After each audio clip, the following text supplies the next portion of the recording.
Et pour tenter de comprendre cette loi des séries à Marseille, nous retrouvons en direct Bruno Bartosetti, responsable du syndicat SGP Police Zone Sud. Bonsoir, on a l'impression d'être impuissant face à ces drames qui se multiplient. Les habitants et les élus comptent les morts. Qu'est-ce qu'on peut faire de plus ? Oui, bonsoir. Bon, déjà, la première des choses, c'est effectivement nous, policiers, occuper davantage le terrain, mais j'ai envie de dire pour être proche de la population qui en a bien besoin.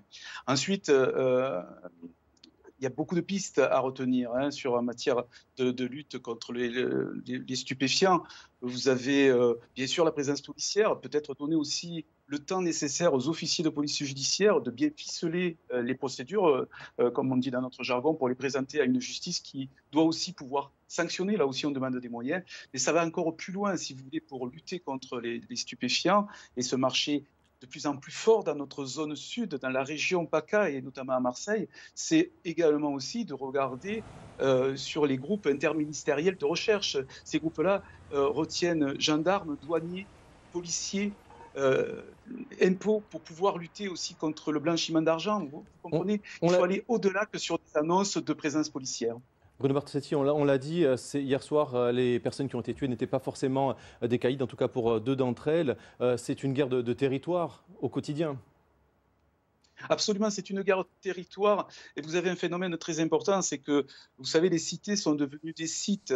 L'acheteur ne se déplace pas forcément, il commande son produit et le dealer se déplace. À partir du moment où il se déplace, il empiète le concurrent. Voilà une des pistes à retenir. Après, vous avez les règlements de compte suite à des dénonciations. Et puis, c'est un marché juteux. Pourquoi? Parce que notre société est malade. Il y a de plus en plus de consommateurs, donc de plus en plus de trafiquants. Et on veut prendre le territoire du voisin. Et c'est ainsi qu'on arrive à de tels drames. Je parle de drames parce qu'on pense aussi aux victimes collatérales.